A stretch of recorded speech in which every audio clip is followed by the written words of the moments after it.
አብርሃም አብዲሳ ባላለው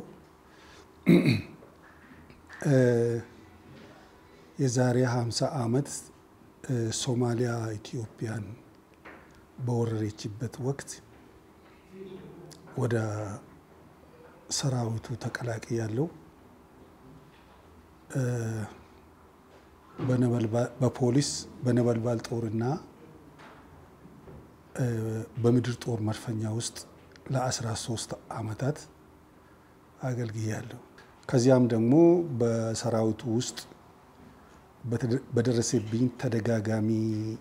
የአካል ጉዳት ከሰራዊቱ በአካል ጉዳት ተሰናብቼ በአዲስ አበባ ማዘጋጃ ቤት ለ12 ዓመታት በሂሳብ ኃላፊነት ሰርቻለሁ። ከዚያም ወደ አሜሪካ ሄጃለሁ። እዚያ ደግሞ 26 ዓመት እየሰራሁ ነው ማለት ነው።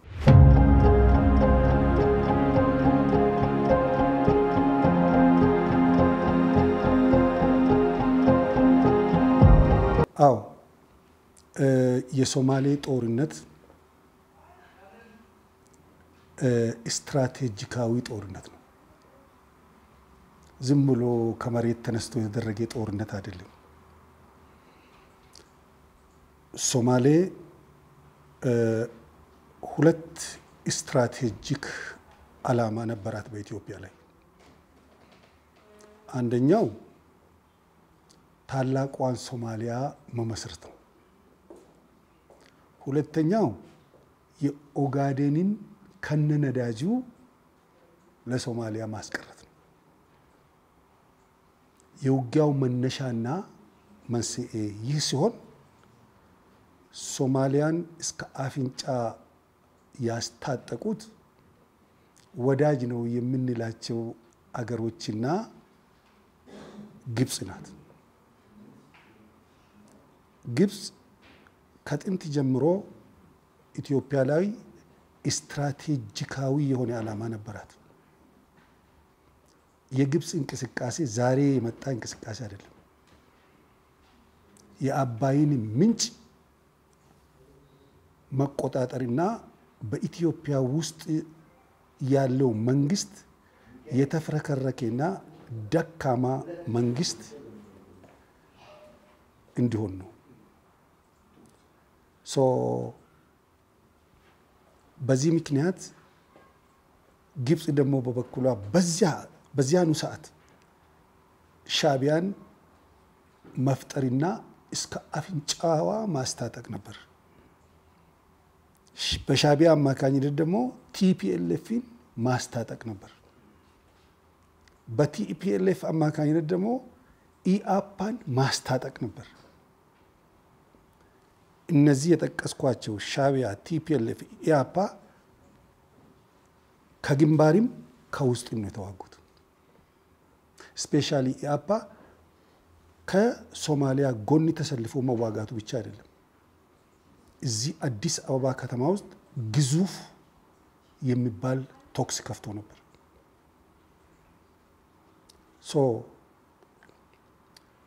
ሶማሊያ ደግሞ ኢትዮጵያን ወራ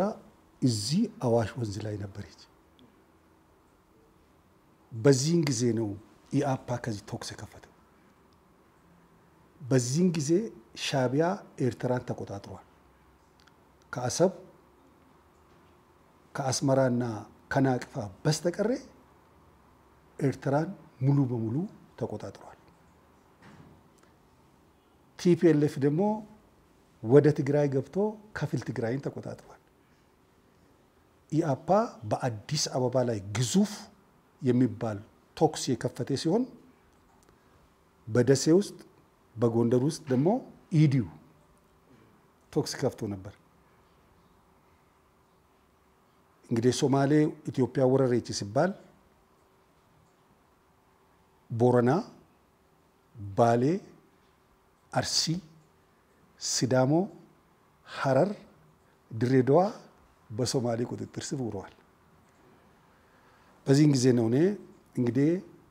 ሀገሪቷ እጅግ በጣም አደገኛና ውጥረት ላይ ነበረች። ስለዚህ በዚያን ሰዓት ያው ኢአፓ ተመታ በቀይ ሽብር ተመቱ የኢአፓ መሪዎች በሙሉ እንዳለ አዲስ ኢትዮጵያ ለቆጥ ከዚያ ሰላም ሰፈነ ማለት ነው ህዝቡ ስንቅ ማዘጋጀት በሶ ድርቆሽ ምን ለሰራውቱ ማዘጋጀት 300,000 ሚሊሺያን ማዝመት ወዘተ ነገሮች ተፈጸሙ ያው የሶማሊያ ውጊያ ተጀመረ 1970 መጋቢት 26 ቀን ተጠናቀቀ ማለት ነው እንግዲህ እኔ ውጊያ ከዚህ ነው ጀመርኩት ማለት ነው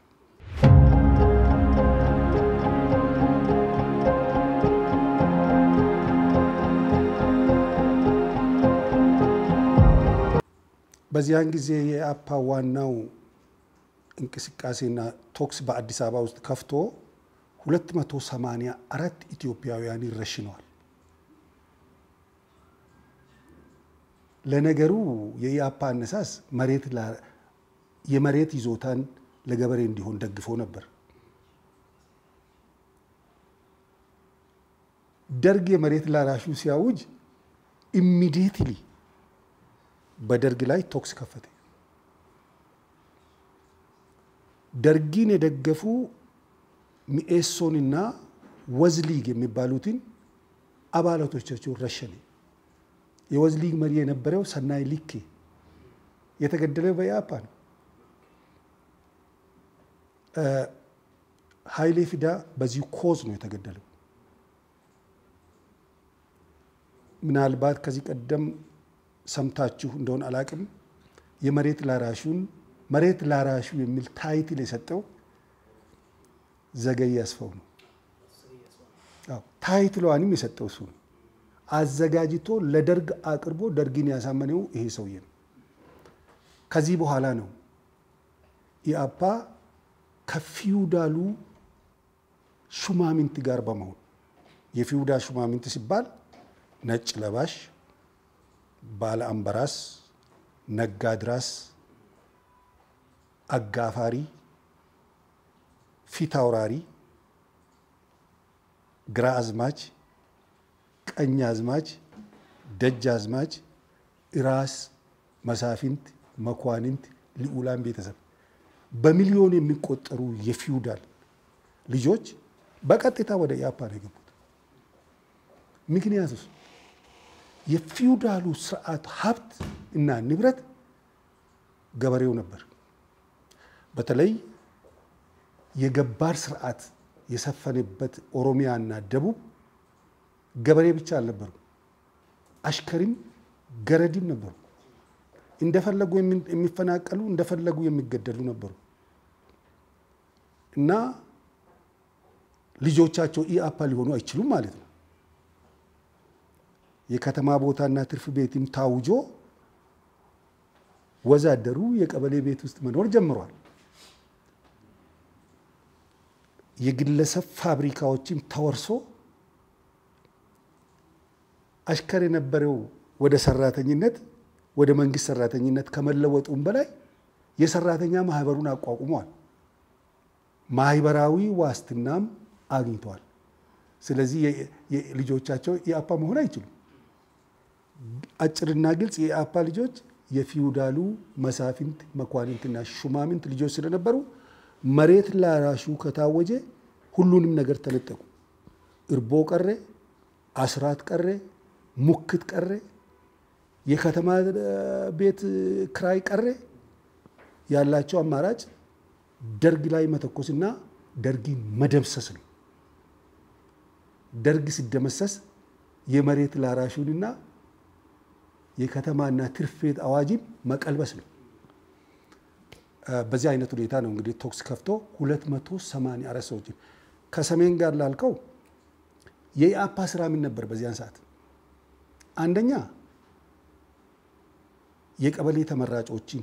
የፖሊስ ሰራዊት አባላትን የጦር ሰራዊት አባላትን ባገኙበት ቦታ መረሸን እነ ሰናይ ሊኬን እነ ኃይሌ ፊዳን እነ ዶክተር መኮንን ጆቴን የሸዋ ክፍለ ሀገር ዋና አስተዳዳሪ የነበረው እዚህ ፍለዋ ላይ ነው ከነ ልጁ ይረሸኑት በተለይ በዚያን ጊዜ በኦኔግነትና በሚኤሶነት በወዝሊግነት የገቡ የኦሮሞ ተማሪዎችን መረሸን ነበር። ሌሎችንም መረሸን። ትምህርት ቤት ዘግታችሁ ተማሪዎችን በትኑ ብሎም ለትምህርት ቤት ዳይሬክተሮች ፕሪንሲፓሎች በሙሉ ትዕዛዝ ሰጥቶ ነበር። ትዕዛዙን ያልተቀበሉ ሙሉ በሙሉ ተረሽኗል። ለምሳሌ የተፈሪ መኮንን ሙያና ቴክኒክ ትምህርት ቤት ከነ ቤተሰቡ ነው ረሸኑት። ዳይሬክተር የነበረው ትምህርት ቤት ዘግታችሁ ተማሪውን በትኑ ነው። ህፃናት ልጆችን የ10 ዓመት የ12 ዓመት መሳሪያ በመስጠት ነፍሰ ገዳይ እንዲሆኑ አድርጓል። ይሄንን እቅድና ፕላን ያወጣው ደግሞ የኢአፓ በ1964 ሚያዝያ ወር የኢአፓ መስራችና መሪ የነበረው ዶክተር ተስፋዬ ደበሳይ ነው። የሚገደሉት ሰዎች ዝርዝር አውጥተው የሚያስፈጽም ማለት ነው። ስለዚህ በዚያን ሰዓት ትምህርት ቤት ማዘጋት፣ ተማሪዎችን መበተን፣ ህፃናትን ለውጊያ ማሰማራት፣ ለነፍሰ ገዳይነት ማሰማራት የኢአፓ ተግባር ነበር። እስቲ ወደ ሰሜኑ የፋኖ ስራ እንመልከት። ፋኖን የሚመሩት በውጭ ሀገር ሆኖ ፋኖን የሚመሩት የኢአፓ ቅሪት መሪዎች የነበሩ ናቸው። በዚህ ሰዓትና ደቂቃ ኢአፓ የሚባልም በፓርቲ ደረጃ አለ። እዚህ በየጊዜው የሚሰጡትን ትንተና ምናልባት ትከታተላላችሁ ብዬ አምናለሁ። ስለዚህ የቀጠለ ነው። ትምህርት ቤት ዘግቶ 4 ሚሊዮን 5 ሚሊዮን የሚሆኑ ህፃናት ወደ ትምህርት ቤት እንዳይሄዱ ተደርጓል። በተጨማሪ አስተማሪዎችን በገበያ መካከል በእምብርክክ እያስከዱ ረሽኗል። አይ ቲንክ 47 አስተማሪዎች እንደተረሸኑ ሰምቻለሁ። the same thing ኢአፓ ያደረገውን አድርጓል። ነገር ግን ኢአፓን መጨረሻ ላይ መሪዎቹን ረሸነችው ቲፒኤልኤፍ ናት። አሲምባ ላይ ጋብዞ ምን ብሎ ሙልጭ አድርጎ ፈጇቸው። ከዚህ ሸሽቶ ሄዱት መሪዎች ማለት ነው። ከፈጁ በኋላና የትግራይ ነፃ አውጪ መሆናቸው ቀርቶ የኢትዮጵያ ኢህአዲግ ነው የሚባለው እንደዚህ አይነት ነገር ከሆኑ በኋላ ለኢአፓ ላስጨረሳቸው የመታሰቢያ ሐውልት እዚያ ቢወት አደባባይ ላይ አቆሟል። አጥንት ሰብስቦ እዚያ ውስጥ ከምሯል። እሺ ኢአፓ ላስጨረሳቸው መታሰቢያ ሐውልቱ ይቁም ላስጨረሳቸው ኢአፓ ለጨረሰውስ ለነ ዶክተር መኮንን ጆቴስ ለነ ዶክተር ሰናይ ልኬስ ለነ ዶክተር ኃይሌ ፊዳስ በጣም በርካታ ለሆኑ ምን ነው መታሰቢያው አልቆም ኢአፓ ለጨረሰው። ስለዚህ ድርጊታቸው ኢአፓ ላስጨረሰው ሰማዕታት ወይ መታሰቢያ መቆሙን ይደግፋሉ። ኢአፓ ለጨረሰው የታለ የጦር መኮንኖች፣ የፖሊስ አባላት፣ የቀበሌ ሊቃነ መናብርት፣ የቀበሌ ዘበኞች በየቤታቸው ተረሸኑ። 284 የተረሸኑ ሰዎች ዝርዝር በእጃችን ይገኛል። ዝርዝራቸው ከነስማቸው የት ቦታ ላይ እንደተረሸኑ ለምን እንደተረሸኑ ጭምር ማለት ነው። ስለዚህ የሰሜኑ የፋኖ እንቅስቃሴ 98% የኢአፓ እንቅስቃሴ ነው።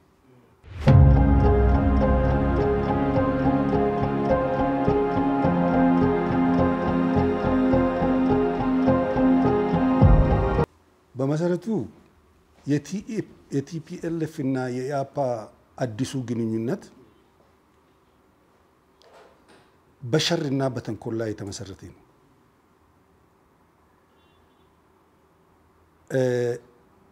በርግጥ ያለውን ነባራዊ ሁኔታ ስንመለከት የቲፒኤልኤፍ እና የፋኖ መጣመር ወይም ከኤርትራ ጋር መጣመር ለኢትዮጵያ ስጋት አይደለም።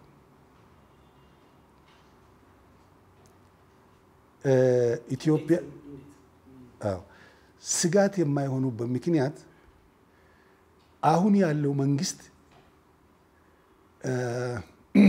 የሳይንስና የቴክኖሎጂ ዘመን መንግስት ነው። የፕሪሚቲቭ ሶሳይቲ መንግስት ወይም የፊውዳል መንግስት አይደለም፣ ወይም ወታደራዊ መንግስት አይደለም። የሳይንስና የቴክኖሎጂ ዘመን መንግስት ነው። ቲፒኤልኤፍን ወይም ኤሪትሪያን ወይም ደግሞ ፋኖን አይደለም ይሄ መንግስት እያየ ያለው ከነሱ በስተጀርባ የተሰለፉትን ጭምር ነው። ስለዚህ ያለው መንግስት የቴክኖሎጂ የሳይንስ ዘመን መንግስት ከመሆኑም በላይ በየደረጃው ሀገሪቱን ለመከላከልና የሚመጣበትን ጠላት ለመመከት ሬዲ ሆኖ የሚገኝ መንግስት መሆኑን አውቃለሁ። ስለዚህ የነሱ መጣመር ጊዜያዊ ግርግር ካልሆነ በስተቀር የሚዲያ ጩኸት ካልሆነ በስተቀር ዛማች የሚያሰጋ ለኢትዮጵያ የሚያሰጉ አይደሉም። ከዚህ ቀደምም እስከ ደብረ ሲና ድረስ የተመጣበት ጉዳይ ነበር። እንዳውም ታንክ፣ መድፍ፣ ሮኬት፣ ሚሳኤል ሲያወናጭፉ ነበር። ግን ከሽንፈት አላመለጡም። በመሰረቱ የሚዲያ ጩኸት ነው አብዛኛው። በጩኸት የፈረሰች ሀገር ደግሞ ኢያሪኮ ብቻ ናት። ከዚያ ወዲህ አልተደገመም። ኢትዮጵያ የጣሊያን ግንብ አይደለችም በንቅናቄ የሚፈርስ ማለት ነው። በዚህ ሰዓት የኢትዮጵያ ህዝብ ምን አይነት ግንዛቤ ያለው በምን አይነት ሁኔታ ኢንፎርሜሽን ያገኛል? ሁሉንም ነገር በፕሮፓጋንዳ ሳይሆን ለይቶ የሚያውቅ ጄኔሬሽን ያለው እኔ ይሄንን ነው የምመለከተው እንጂ እንቅስቃሴማ በየትም ቦታ አለ ሁሉን ነገር ለማድረግ ዝግጁ ነን የሚሉም አሉ። ከሁሉም በላይ በጠመንጃ አፈሙዝ የሚመጣ መንግስት፣ በጠመንጃ አፈሙዝ የሚፈርስ መንግስት በኢትዮጵያ ውስጥ ከእንግዲህ በኋላ አይኖርም። የአፈሙዝ ዘመን አክትመዋል ማለት ነው። ሰራዊቱ ደግሞ የታጠቀው የእናት ሀገር ፍቅር የታጠቀ ሰራዊት አለ። ሳይንስና ቴክኖሎጂን የታጠቀ ሰራዊት አለ። ደግሞም የእርቅና የሰላም መድረክም እሱም ትጥቅ ነው። ይህንንም ታጥቀዋል። ስለዚህ ብዙ ሰዎች እንደማየው ከሆነ መጥቶ ከመንግስት ጋር በመሆን አስፈላጊውን ሁሉ ተደርጎላቸው በአመራር ውስጥ እየገቡ የሚገኙትን አውቃለሁ። በየዕለቱም የሚገቡትን እያየሁ ነው።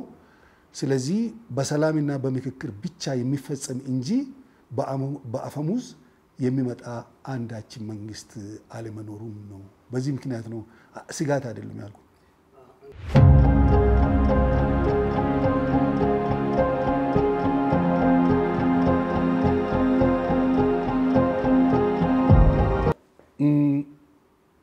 ሊያደናቅፍ አይችልም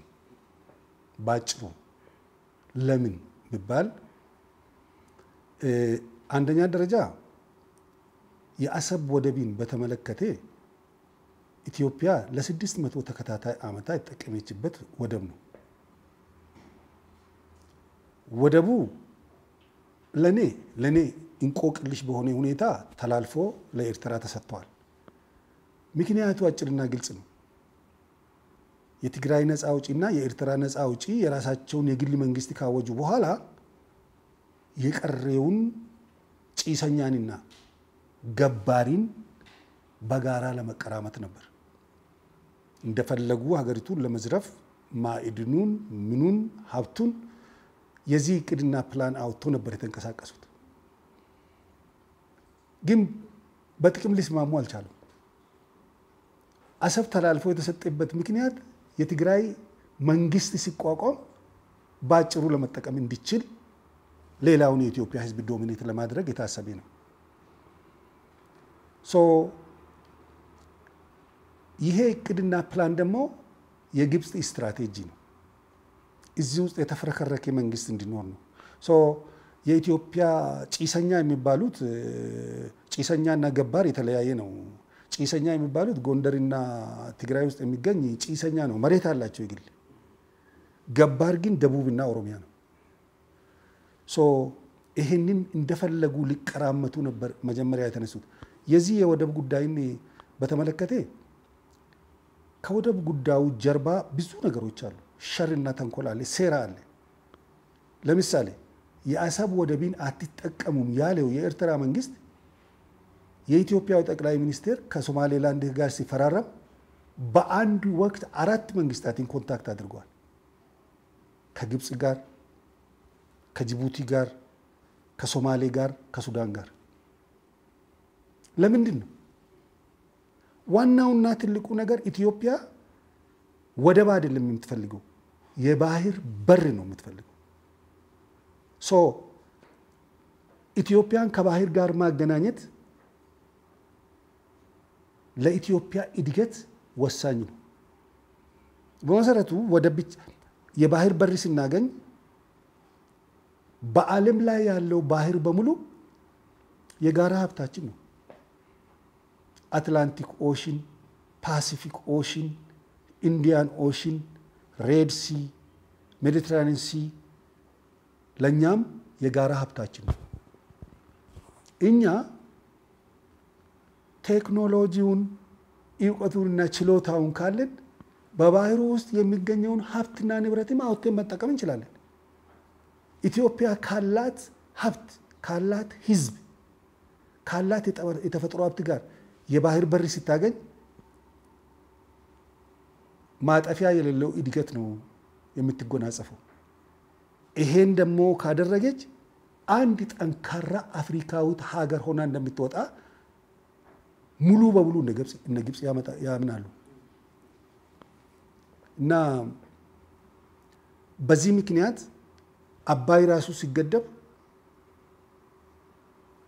መገደብ የለበትም ብለው ነው የተፋለሙት። ለምንድን ነው?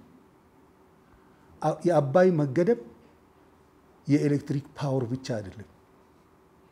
የፖለቲካ ፓወር ነው፣ የኢኮኖሚ ፓወር ነው፣ የአንድነት ፓወር ነው፣ የኒውክሌር ፓወር ነው። ግብጽ በአባይ ጉዳይ ላይ ከእንግዲህ በኋላ አንዳችም ቃል መተንፈስ አትችልም። ግብጽ አባይን ትመታለች የሚል ፕሮፓጋንዳ አለ። አባይን ብትመታ ምን እንደሚፈጠር ሁላችንም እናውቃለን። ሱዳናዊና ግብጻዊ መቼም ምን ደረጃ ላይ እንደሚደርሱ እናውቃለን። ይሄ ውሃ ጠራርጓቸው ነው የሚሄደው። እና ስለዚህ ትልቁ ነገር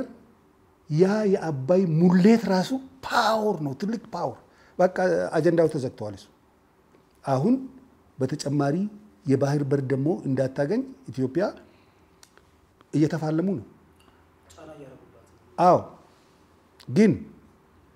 ለኢትዮጵያ ስጋት አይደለም።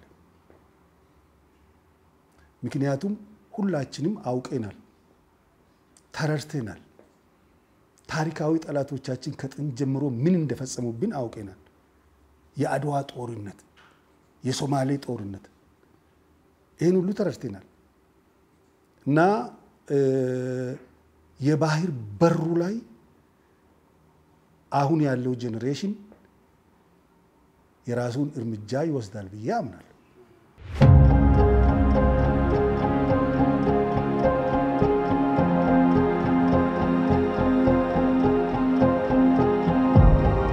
እንግዲህ መሰረታዊ የአሰብ ባህርን በተመለከተ ቅድም እንደተናገርኩት 600 ዓመታት ኢትዮጵያ የተጠቀመችበት የባህር በር ነው። የባህር በሯ በመሆኑ ብዙ በርካታ ግንባታዎችንም አድርጋለች እዚያ ቦታ ላይ እና ኤሪትሪያ የምትባል ሀገር ከመሳለዋ በፊት ካርታው ከመሰራቱ በፊት ባህረ ነጋሽ ሲባል በነበረበት ጊዜም ቢሆን ባህሩን ኢትዮጵያ ናት የምትጠቀመው። ወደቡ የባህር በሩን የምትጠቀመው ኢትዮጵያ ናት። የኢትዮጵያ ወደብ ነው። 600 ዓመታት ማለት እኮ አሜሪካና አውሮፓ ከመመስረታቸው በፊት ማለት እኮ በአክሱማዊት ኪንግደም ነው። ይሄን ያክል ዘመን ተጠቀምከበትን ባህር እንደዚህ አድርጎ በመስመር አምጥቶ በ50 ኪሎ ሜትር ርቀት ኢትዮጵያን በመጋረድ በዚህ ሰዓት የሚገኘው 130 ሚሊዮን የኢትዮጵያ ሕዝብ ላይ መቆለፍ በፍጹም አይቻልም። አንድ ኤርትራ ጠቅላይ ሚኒስቴር ይሁን የውጭ ጉዳይ ሚኒስቴር አላቅም በትግርኛ ሲናገር ሰምቻለሁ ምን ነው ያለው ስለ አሰብ ጉዳይ ህግ አታንሷል ታሪክም አታንሷል ታሪክና ህግ ከተነሳ ባህሩ የኢትዮጵያ ነው በሩ አው እኔ ባህር በሩ ህጋዊና ታሪካዊ የኢትዮጵያ ወደብ ነው ብዬ ነው ማምነው በምን ምክንያት ተላልፎ እንደተሰጠ ይሄ መንግስት ኢንፎርሜሽኑን ለህዝብ ይፋ ማድረግ አለበት ብዬ እጠይቃለሁ ምክንያቱም ለኔ እንቆቅልሽ ነው ኤርትራ ብትሄድ እንኳን ብትገነጠል እንኳን ባህሯ ብሎ የሚገነጠልበት 600 ዓመታት እስከ 1983 ዓ.ም ድረስ ከ30 ዓመት በፊት ድረስ የተጠቀመችበት ባህር ህጋዊ ባህር ታሪካዊ የባህር በሯ ለምን ተላልፎ ተሰጠ የሚለውን መንግስት በአፋጣኝ ለህዝቡ ይፋ ማድረግ አለበት የጠቅላይ ሚኒስቴሩን ሰምቻለሁ ግን በደንብ መሰረታዊ በሆነ ሁኔታ እዚያ ላይ መሰራት አለበት ይላል ሁለተኛ ኢትዮጵያ ህጋዊ የባህር በር እንድታገኝ መላው ዓለም ደግፋል እስካሁን ድረስ ኢትዮጵያ የባህር በር ማግኘት የለባትም የሚሉ ሁለት ሀገሮችን ብቻ ሰምቻለሁ እነሱም ኤርትራና ኢጂፕት ናቸው እነዚህ ደግሞ በታሪክ ውስጥ በኢትዮጵያ ላይ ስትራቴጂክ አላማ የኢትዮጵያ መንግስት አፍረክርኮ ደካማ መንግስት እንደፈለጉ መንዳት የሚችሉት መንግስት ለመመስረት አባይ መገደብ እንደሌለበት የባህር በር መገኘት ጥረት ያደረጉ ነው ይሄንን እናቃለን በሃይማኖት ደረጃ እንኳን ግብጽ 30 ቀናት በሙሉ በዓላት በማድረግ የኢትዮጵያ ህዝብ ብቻ ከቤተ ክርስቲያን ጋር ተሳስሮ ወደ ላይ ያንጋጠጠ የሚጸልይበት ሁኔታን ፈጥሯል ኢትዮጵያን ለመጉዳት እነሱ ሙስሊሙ ነው ለኛ ደግሞ ሃይማኖት ሲያደራጁ ነበር እና ስለዚህ ኢትዮጵያ ወደቧን በህጋዊና በታሪካዊ መንገድ ማስመለስ ይኖርባታል በሰላም ወደቡ ከተመለሰ ይሰየው ነው በሰላም ካልተመለሰ ግን ይህ ጄኔሬሽን በ130 ሚሊዮን ህዝብ ላይ የተቆለፈውን በር እንዴት ማስከፈት እንደሚችሉ ጠንቅቆ ያውቃሉ ብዬ አምናለሁ እኔም የዚህ ሐሳብ ተጋሪ ነኝ ስለዚህ ኢትዮጵያ የባህር በር ማግኘት ወሳኝ ነው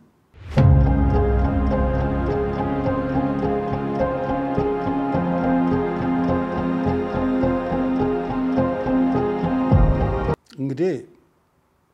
ወደቡ የባህር በር ማጣት የ130 ሚሊዮን ህዝብ የአንገትና የህልውና ጥያቄ ነው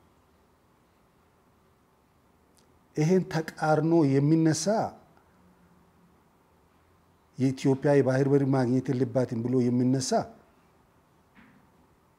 ባንዳ ይጠፋል ብዬ ለመናገር አልችልም ለምሳሌ አንድ ኢትዮጵያዊ እንዲህ አለ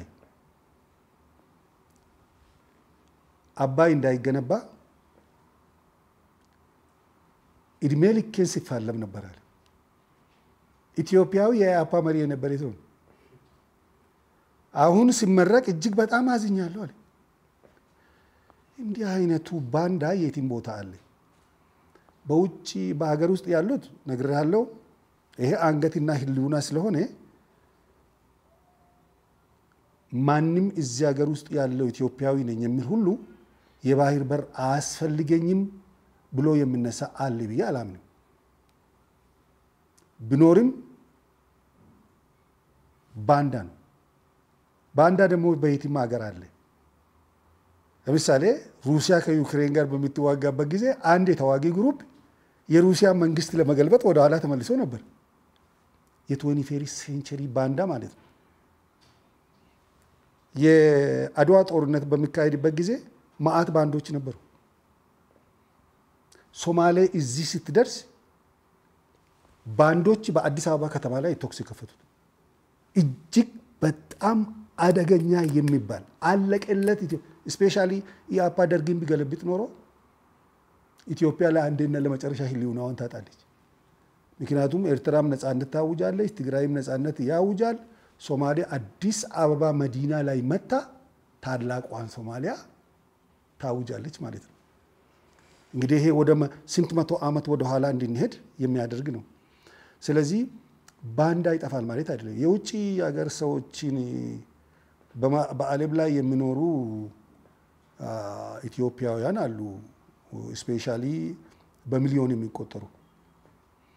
ምን ማድረግ አለባቸው የሚል ነው በመሰረቱ በውጭ ሀገር 95% ኢትዮጵያ ነገራቸውን ይወዳሉ ምክንያቱም ኢትዮጵያ የተወለዱባት ያደጉባት ኢትዮጵያቸው የተቀበረባት ሀገር ነው አብዛኛው በውጭ የሚገኘውን ገበሬው ሳይማር ያስተማራቸው ያሰለጠናቸው ለወግና ለማዕረግ ያደረሳቸው ዶክትሬትና ፕሮፌሰር ድረስ እንዲደርሱ ሀገሪቱን ያደረገቻቸው ይሁን እንጂ በሚዲያ ላይ ሲጮሁና አለ ሲቃወሙና አለ 95% የሚሆኑ ኢትዮጵያውያን በውጭ ሀገር የሚኖሩት ግን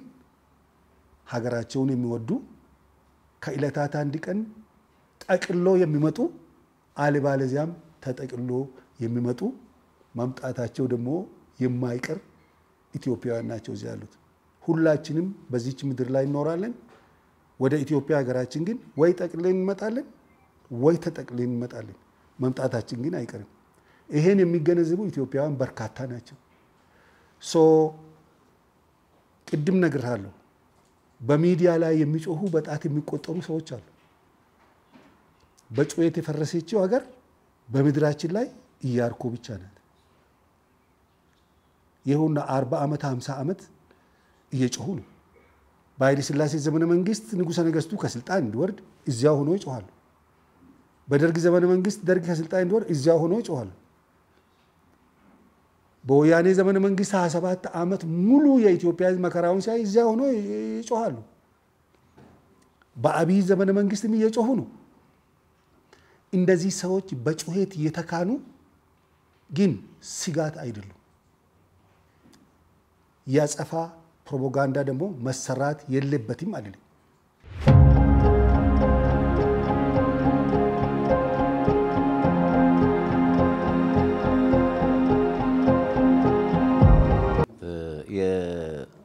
አቶ ሙዑዝ ገብረ ህይወት ባላለው የሰላም አምባሳደርም ነኝ የልማትም አምባሳደር ነኝ የጤናም አምባሳደር ነኝ የኮሪደርም አምባሳደር ነኝ የሰብአዊ መብትም ተሟጋች ነኝ የመልካም አስተዳደርም ተከራካሪ ነኝ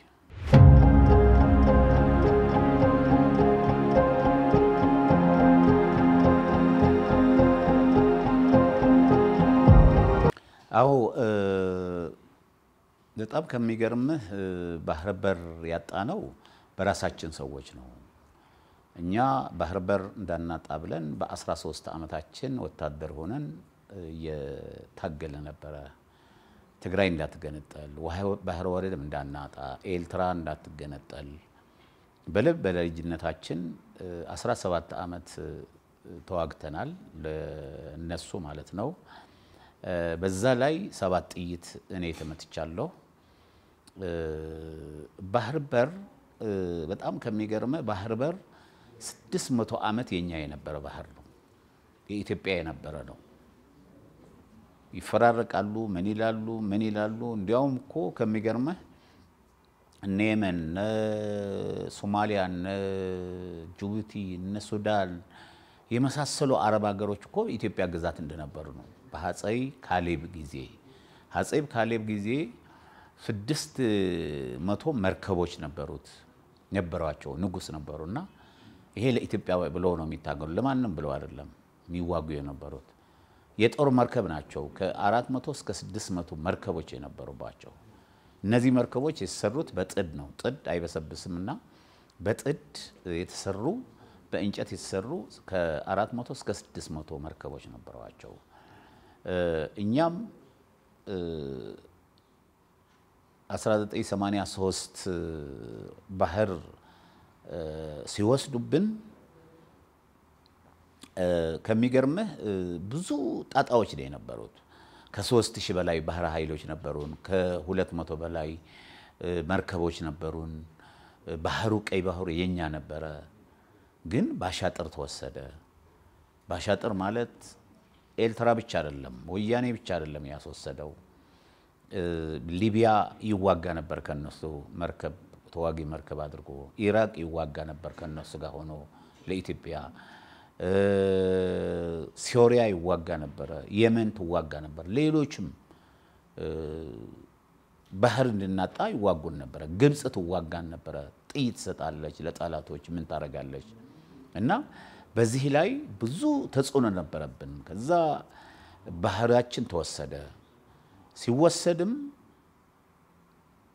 ብዙ ጣጣ ነበርበት የኢትዮጵያ ራሳቸው ኢትዮጵያውያን የሆኑ ሰዎች ነበሩበት ለምሳሌው በ1982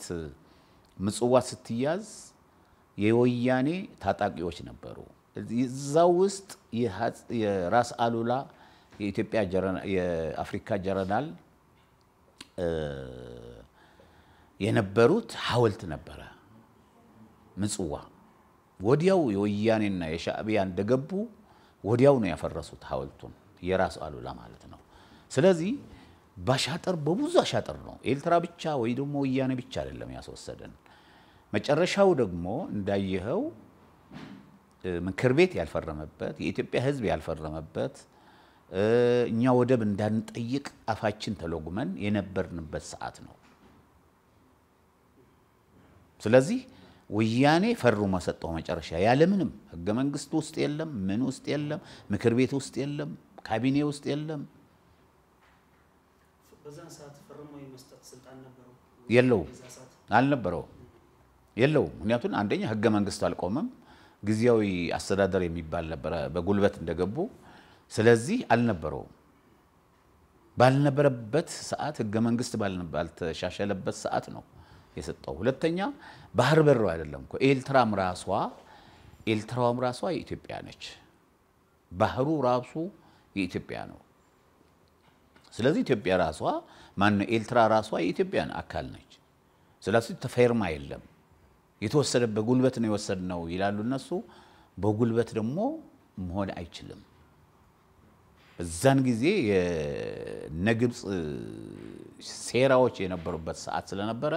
በጣም አደገኛ የሆነ ሁኔታዎች ነው የነበሩት ስለዚህ ባህር በራችን የኛ ነው አሰብም ምጽዋም ዳህላክም ጢኦም አስመራም ኤርትራም የኛ ነች የማንም አይደለችም አሁንም ስለዚህ በምንም ህግ በህግ የተወሰደ ነገር የለም ተወስኖ አይደለም የተሰጣቸው ዝም ብሎ አየኔ ራሱ ሰጣቸው ስለዚህ ህጋው አይደለም ስለዚህ የኛ ነች መመለስ አለበት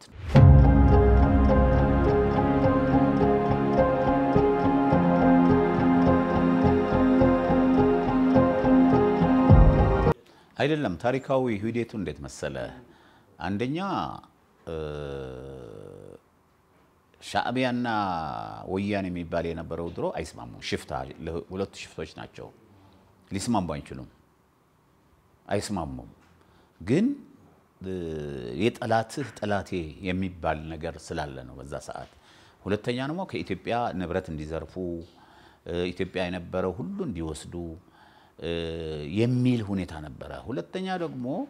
ዘመዳሞች ናቸው ዘመዳሞች ስልህ ሁለቱ ሽፍቶች ነው የምላቸው እኔ ሁለት ሽፍቶች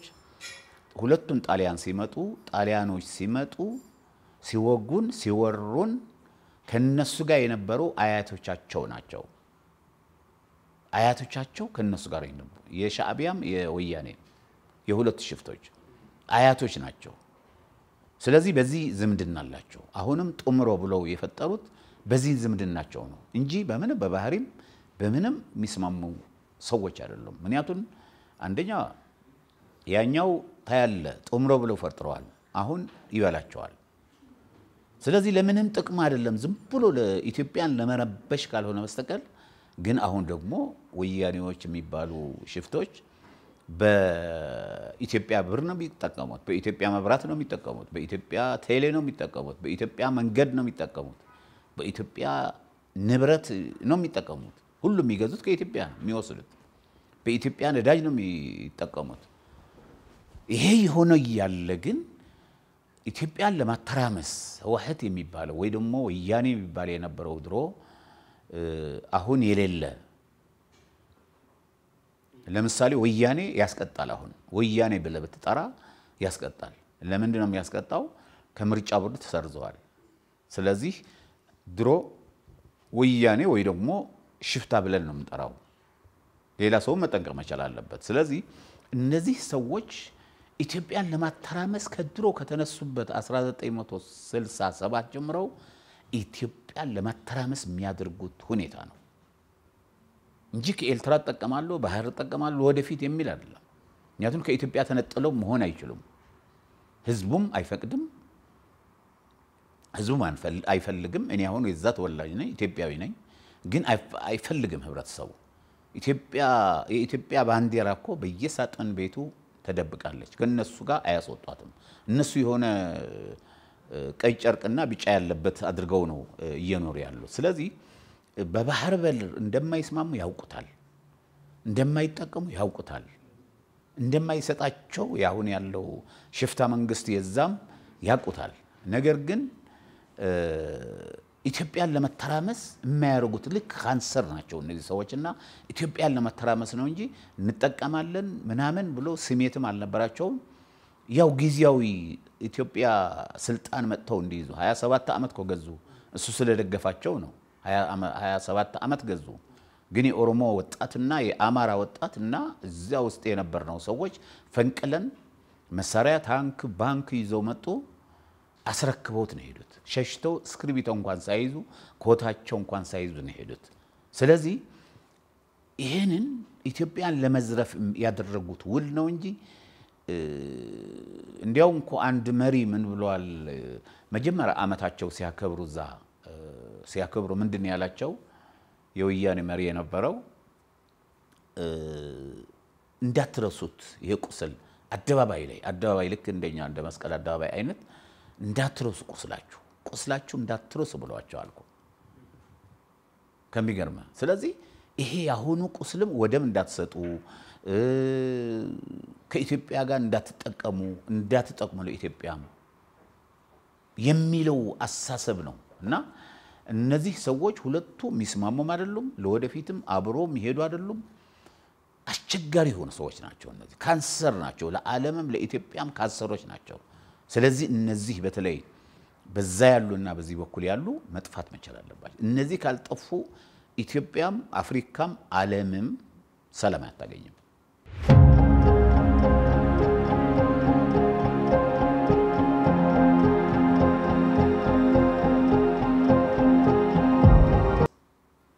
ይሁን ጥምረቱ የነ ሌሎች አይደለም እኔ ሌሎች መግለጽ አልፈልግም የሻዕቢያ የወያኔና የግብጽ ነው ገልጸው እነዚህ ጥምረት አድርገዋል ሱዳንም አሁን ገብተበታለች ሌሎች አፍሪካውያን ዓለም አልገቡም ምናልባት እኛን የሚጠሉ የነበሩ ሊቢያ ኢራቅ ምናምን ፈርሰዋል እኛን ጸረ ኢትዮጵያ የነበሩ አንዱ እነሱ ናቸው መጀመሪያ ግን ግብጽ ነው እነሱ ጥምረት ማለት በምንም አይነት የማይሆንላቸው ነገር ነው ኢትዮጵያኮ ጥምረት ይፍጠሩ ምን ይፍጠሩ ኢትዮጵያ በምንም አይነት ትበገር አይደለችም እነሱ የሚመስላቸው ከ2000 ማን ነው ከ1983 በፊት የነበረች ይመስላቸዋል አይደለችም አሁን ኢትዮጵያ አሁን ጥምረታቸው ለኢትዮጵያ ስጋት አይፈጥርም በምንም አይነት ይሄ የሚያደርገው ግብጽ ነው ኤርትራ ነው ምክንያቱም ባህር በር እንዳናገኝ እኮ ከሶማሌላንድ ተፈራርመን አይታችሁ እንደሆነ አንድ ጊዜ እኮ ግብጽና ኤርትራ ተራራጡ ከሶማሌ ጋር ሆነው ግን እኛ ከሶማሌ ጥሩ መሪ ያሉና ዶክተር አብይ አህመድ ሄደው ታረቁት ሰላም ሆነ ወደዚህ መጡ ወደዛ ሄድን እኛም ስለዚህ አሁንም ይሄ ጥምሮ የሚባለው ጥምር እንበለውና በአማርኛ ጥምር ነው የሚባለው ይሄንን በምንም አይነት ምንም ያርጉት ነገር የለም ለኢትዮጵያ በምንም አይነት ማያደርጉት ነገር ለምሳሌ አንድ ነገር የኤርትራ ጀት አለኝ ካለ ወይ ደግሞ ድሮን አለኝ ካለ እዛው እንዳለ ቁልፍ ሲያስነሳ ጸጥ የሚያርጉት አየር ኃይሎች አሉ እንደ ድሮ እንዳይመስላቸው ግብጽ የሆነ ነገር ብትጀምር ምታርክ ሆነ እዛ ሄዶ ጸጥ የሚያርጋት ገና ቁልፍ ስታስነሳ የጀቱ ወይ ደግሞ የድሮኑ የሚያድርግ ኃይል አለን አሁን የተሰለጠነ በሳይንስ የሰለጠነ በቴክኖሎጂ የታጠቀ ኃይል አለን መከላከያ ሚኒስትሮቻችን ወጣቶች ናቸው እንደ ድሮ ይጃጁ አይደሉም ጀነራሎቻችን ወጣቶች ናቸው ከዛ እስከ ታች እስከ ተራ ወታደር ያለው ጀግኖች ናቸው ጀግና ባህር ኃይል አለን ጀግና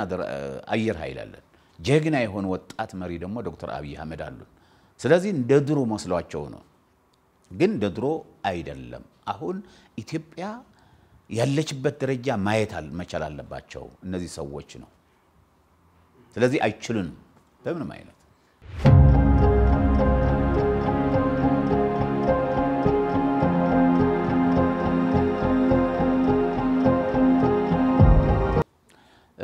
ምን መሰለ በአለም 40 ባህር የሌላቸው አገሮች አሉ አንዷ ኢትዮጵያ ነች ስለዚህ ኢትዮጵያ ባህር በር ያስፈልጋታል ከ150 ሚሊዮን በላይ ህዝብ ያላት አገር ነች ኢትዮጵያ ሀያል አገር ነች ሚመረት ያላት ወርቅ ያላት ነዳጅ ያላት ይወጣን ያለው መዳበሪያ ይወጣን ያለው ወርቅ ያላት ህዳሴ ግድባችን እኮ በስንት ጦርነት ኮነ የጨረስነው እናት ከመቀነቷ ፈታ ያዋጣች ብድር ከልክለውን ወጣት ከደብተሩ እየቀነሰ ከስክሪቶ እየቀነሰ ከጥሮተኞች ገበሬው ነጋዴው ምሁሩ ሁሉ አዋጥተን ኢትዮጵያውያን ነው እንትን ያረግነው ያስጨረስነው ስለዚህ ኢትዮጵያ በአሁኑ ሰዓት በጣም ጠንካራ የሆነ ሀገር ነች ስለዚህ ይሄን በዓለሞች ደግሞ ያዩናል የሚያዩን ዓለሞች ምንድናቸው እነዚህ የሚያዩን ዓለሞች ደግሞ እንትናቸው ጅቡቲ ነው ያለው ትክክል ከባድ መሰረቶቻቸው አሉ ሀያላን አገራት እነ ሩሲያ እነ አሜሪካ እነ ቻይና እነ ፈረንሳይ የመሳሰሉ አለን እነዚህ ሰዎች እነዚህ ሀገራት ኢትዮጵያን ባህርበን እንደምታገኝ ወስነዋል ነገረ ከ44 አገሮች ኢትዮጵያን ወስነዋል ሁለተኛ ደግሞ እዛው ያሉ ባህር ውስጥ ያሉ ማነው ጅቡቲ ውስጥ ያሉ ሀያላን አገራት ወደ ኢትዮጵያ የሚገባው እቃ የሚወጣው ኤክስፖርት ያዩታል በየቀኑ በየደቂቃው ነው የሚያዩት ከ1 ሚሊዮን በላይ ወደ ጅቡቲ የሚመላለሱ መኪኖች አሉ የጭነት መኪና አለ የነዳጅ መኪና አለ የሌላም አሉ በቀን እኮ አንተ ወጥተህ ወደ ጅቡቲ መስመር ብትሄድ ከሚሊዮኖች በላይ በቀን የሚመላለሱ እቃ ጭነው እቃ ወደዛም ወደ ውስጥ የሚያስገቡ አሉ ያቃሉ ከውጭ የሚመጣ እቃዎች አሉ በቀን የሚገባው መኪና ያያሉ በቀን የሚመጣው እቃ ያያሉ ከውጭ በቀን የሚሄደው ወደ ውጭ ያያዩታል ስለዚህ እነዚህ እየመሰከሩ ነው ያሉት ስለዚህ ኢትዮጵያ ወደብ ያስፈልጋታል ብለው ይወስኑላታል እርግጠኛ ሆኜ ነው የምነግርህ መንግስታችን እኮ ዝም ብሎ አይደለም የሚናገረው ለብቻው አይደለም የዓለም መንግስታት እነ ግብጽ ቢከራከሩ እነ ኤርትራ ቢከራከሩ ከኛ ጋር እነ ዓለማት ደግሞ በተለይ አይታል ይቅርታ አድርግልኝ እንጂ እነ ወያኔ እንኳንኮ ባህርም በር አይገባትም እኮ ነው የሚሉት ወደብ አይገባትም ይሉ ይከራከራሉ እነ ሻዕቢያ እነ ግብጽ ይሄ ደግሞ ያውቁታል የዓለም ሀያላን መንግስታት የተባበሩ መንግስታት ያውቃል አፍሪካ ህብረት ያውቃል አውሮፓ ህብረት ያውቃል አረቦች ህብረት ያውቁታል በዓለም ላይ ያሉ ስለኛ ሀያልነት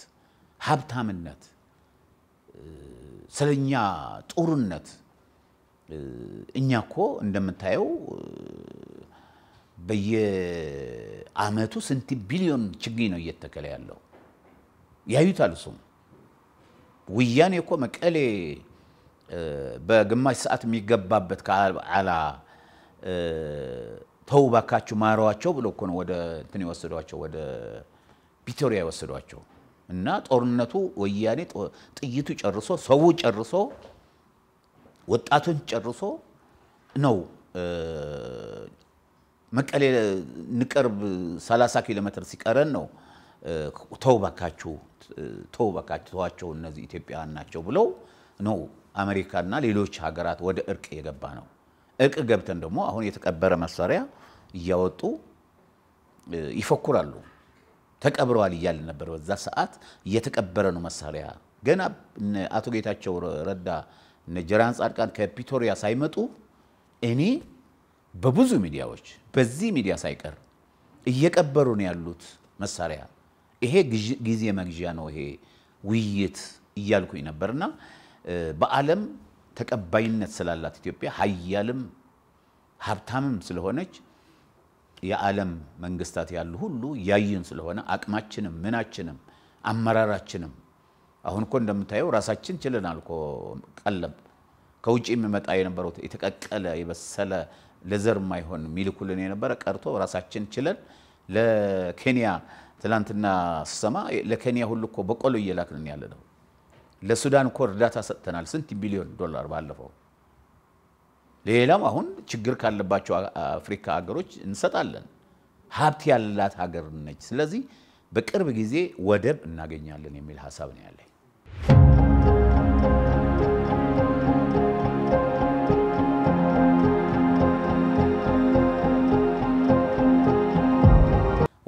ቆንጆ መጣህልኝ በእናት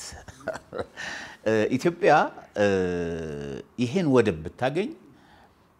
ታገኛለች ስታገኝ ነው ምነግርህ ብታገኝ ሳይሆን ስታገኝ ነገጧት ስለሚሰጠን እኛኮ አንድ ነገር እንገርህ ያልገለጽኩልህ ወደብ የጠየቁት መሪያችን ለኤርትራ ብቻ አይደለም ለሱዳን ለጅቡቲ እየተጠቀምን ነው ለሶማሊያ ለደቡብ ሱዳን ለሰሜን ሱዳን ለኤርትራ ለኬንያ ለሁሉም ጎረቤት የሆኑ አፍሪካ ወንድሞቻችን ጋር ጠይቀናል ስለዚህ ይሄን ወደብ ለኤርትራ ብቻ አይደለም የጠየቅነው የሚቀርበን የት ነው ብትል እኛ እናውቃለን ከቡሬ አሰም 60 ኪሎ ሜትር ነው በድሬዳዋ በኩል ከአሻደወሌ ጅቡቲ 100 ኪሎ ሜትር ነው ከተፈሪበር ከጅጅጋ ሶማሌላንድ 60 ኪሎ ሜትር ነው 60 ኪሎ ሜትር ከሱዳን ማኑ ኬንያ ራቅ ይላል ሱዳን ራቅ ይላል ትንሽ ስለዚህ ሁሉ እናገኛለን ግን ምን አይነት አገር ትሆናለች ስትለኝ በኬንያ ወደ ደቡብ ኢትዮጵያ ሲገባ ባህር በር ስናገኝ ከሱዳን በአማራ አካባቢ በሰሜን ስናገኝ ከአሰብ ወደ መሃል አገር ስናገኝ ከምጽዋ ወደ ትግራይ ሰሜኑ ክፍል ስናገኝ ከሶማሊያ ወደ ምስራቁ ከጅቡቲም እንደዛ ስናገኝ ኢትዮጵያ ማትበገር ሀያል ሀብታም ሀገር አሁን ነዳጅ ያወጣን ያለ ነው ወጥቷል መዳበሪያ ያያደረግን ያለው ህዳሴ ግድባችን ዶላር እየሰበሰብን እኮ ነው ያለው ወደ ጅቡቲ መብራት ልከናል ወደ ሱዳን ልከናል ወደ ኬንያ ልከናል አሁንም እነ ታንዛኒያ እየጠበቁ ነው ያሉት ወረፋ እየጠበቁ ስለዚህ ይሄን ተደማምሮ ወርቁም መዳበሪያው ወደቡ ህዳሴ ግድባችን ተደምሮ ኢትዮጵያ እንደው አትጠራጠር ላንተ ልጆች ይደርሳል ብዬ መገምተው ለኔም ልጆች የሚደርሰው ለተወለደው ዜጋ ኢትዮጵያ ዜጋ ስራ እስከሚይዝ ድረስ ደሞዝ እንደሚከፈለው ቤት በነፃ እንደሚሰራለት እርግጠኛ እነዚህ ጋዜጠኞች እነዚህ ካሜራማኖች እነዚህ እየተማሩ ያሉ ልጆች ነገ ጠዋት ኢትዮጵያ ከዓለም አንደኛ ሆና ከአሜሪካ ከቻይና በላይ ሆና አሁን እነሱ ያማቸው ይሆናል ይመማቸው እንጂ ኢትዮጵያ ከአፍሪካ ከዓለም አንደኛ በተለይ አሁን ያሉ መሪያችን ዶክተር አብይ አህመድ እኔ አንድ ነገር ንገረ በኢትዮጵያ ማከብራቸው ኢትዮጵያን ያሳድጎታል የሚላቸው ሰዎች አሉ ዶክተር አብይ አህመድ ናቸው ኢትዮጵያ ለዘላለም ገዝቷት አስተዳድሮ ኢትዮጵያን ያልኩ ከዓለም አንደኛ እንድትሆን የሚያርጓት አንደኛ እሳቸው ናቸው እና ይሄን ሁሉ ተደማምሮ ሌላም ህዝብ ተደማምሮ ኢትዮጵያ ከዓለም ቁንጮ አንደኛ ህልም ማለ ከባህር በር ባህር ወደ ኢትዮጵያ እንደሚገባ ራሱ አለ ህልም ቀላል ነገር ነው አይመስልና ኢትዮጵያ የዓለም ቁንጮ እንደምትሆን እርግጠኛ ነኝ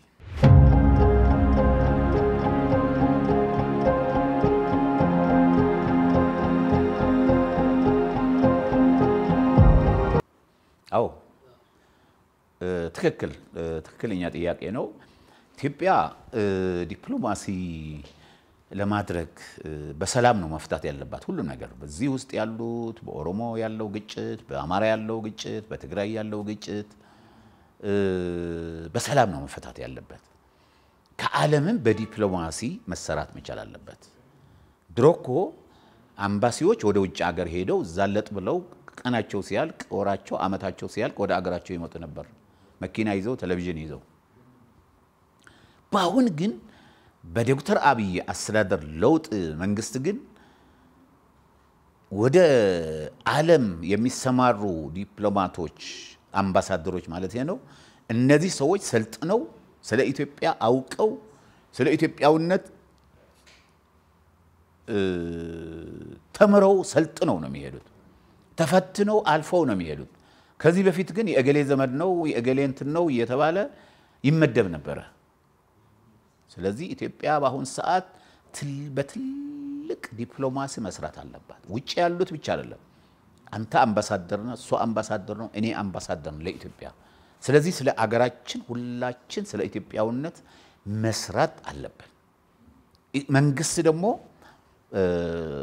በዚህ ጉዳይ መስራት መቻል አለበት ምክንያቱም ሰላም ኮሚሽን አቋቁሟል ማነው ሰላም ሚኒስተር አቋቁሟል ምክክር ኮሚሽን አቋቁሟል ፍትህ አቋቁሟል ሽግግር ፍትህ አቋቁሟል አባገዳዎች አሉ በጣም ትልቅ መስራት የሚችሉ ሀገር ሽማግሌዎች አሉ ምሁራኖች አሉ የተለያዩ ክልሎች በተለያዩ ክልሎች በጣም ብዙ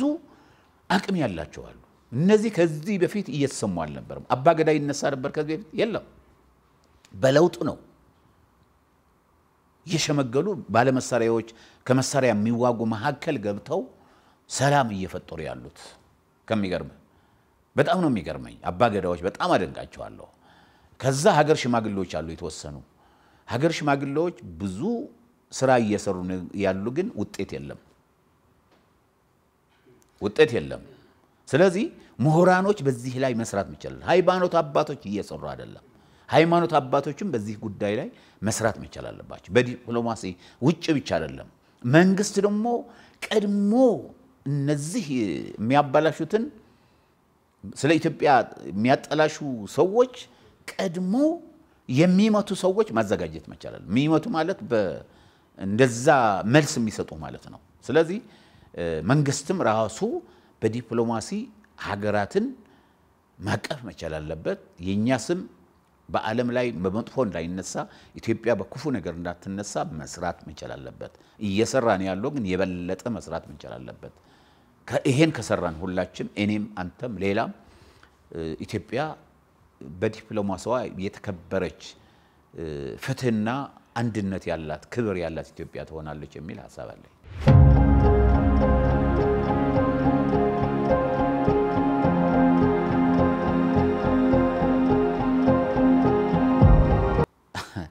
አው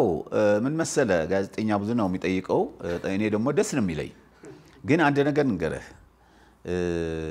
እኛ እስካሁን ቀድም ያልኩ እኛኮ ለሶማሊያም ለኤርትራም ለሌሎችም ድሃ የሆነ አገሮች ኢትዮጵያ ሀብታም የሆነ አገር እኛ ቴሌን እንስጣችሁ ትርፍርፍ ያለ ነው ያለን መብራት እንስጣችሁ ትርፍርፍ ያለ ነው ያለን በመብራት አዳን ጊዜ የሚጠፋው የሰዎች ችግር ነው የፖለቲካ ችግር ነው እንጂ የተረፈን ያለን አሁን ብዙ ቦታም እየተገደቡ ነው ስለዚህ ኢትዮጵያ የተረፈ ስላለን እንስጣችሁ ነው ሽንጉርት የላቸውም እንስጣችሁ ኢትዮጵያ ሀብታም ነች ስለዚህ ይሄን እንስጣችሁ ለኤርትራ በኩራዝ ነው የምትኖረው ከሚገርም ውሃ ከጉድጓድ ምናምን እያወጣች ነው የምትኖረው ለጅቡቲ እኮ ውሃ እንደምንሰጣት ታውቃለህ እኛ ነው የምንሰጣት ውሃ መብራትም ምግብም ጤፍም ምን ሰጣት ዓለም ላይ ከሚገርምህና አሜሪካን ዋና ከተሞች የተባሉ ዋሽንግተን ምናምን የኢትዮጵያ ምርት ነው ያለው እዛ ማለት ሽሮ ማአት ነው በየሱቁ ሱፐርማርኬቱ ዱቄት ማአት ነው ቅቤ ማአት ነው ማር በየቦታው ነው ያለው ስለዚህ እነዚህ ሰዎች እንስጣችሁ ይያልናቸው ነው እንግዲህ ወደ አንተ ለምጣ እንስጣችሁ ይሄን ሁሉ እንስጣችሁ የፈለጋችሁት እንስጣችሁ መንገድም እንስራላችሁ እኛ ከፈለጋችሁ ቤቶችም እንስራላችሁ ልምድ አለን አሁን ይሄ አዲስ አበባ ያለው ፎቅ የምታየው እኮ በጣሊያን ይሰራ አይደለም ኤርትራ በጣሊያን ይሰራ ነው እስካሁን ያለው 100 ምናምን አመት ጣሊያን 50 አመት ገዝቷል ጣሊያ እንግሊዝ ምናምን ገዝቷልና ምን ልፈልጌ ነው እንስጣችሁ መብራት አሁን በኩራዝ ከሚኖሩ ኤርትራ በመብራት ከኛ ጋር እንስጣችሁና ባህር ስጡን ነው እንግዲህ ይሄን እንስጣችሁ ብለን እየለመን ዓለም ይያየ ሁሉ ይፈልጋችሁ ሰዱ ይያልን የሌላችሁ ነገር ከኛው ሰዱ ትርፍርፋለን ብለን ስንላቸው እምብካሉ ያው እምብካሉ የሚደረገው ይደረጋል ምክንያቱም እኛ ልምድ አለን ምን አለን በአንድ ቀን እኛ ወራት አንወስድም ምን አንወስድም በአንድ ቀን የሚፈጸም ይሆናል ኃይሉ ግን እኛ ኃይል አላልንም በምንም አይነት መሪያቸውን ማላለም ህዝባችን ማላለም ያልነው አንድ ቀን የለም ኢትዮጵያውያን ግን ካጣን ደግሞ ዝም አንልም ህዝቡ ራሱ በጦርነት እንኳን ባይሆን ህዝቡ ራሱ ጎርፎ ይዟል ቦታው ምክንያቱም እየበዛ ነው ያለው አሁን ህዝቡ ስለዚህ የግድ አሰብ የኛ ነው ምጽዋ የኛ ነው ይሄን ካልሰጡን ግን አሁን የነሱ ነው ያለው አሰብ የነሱ ነው ጢኦ የነሱ ነው ምጽዋ የነሱ ነው አስመራ የነሱ ነው እምብካሉን ግን የነሱ አይሆንም የኛ ነው የሚሆነው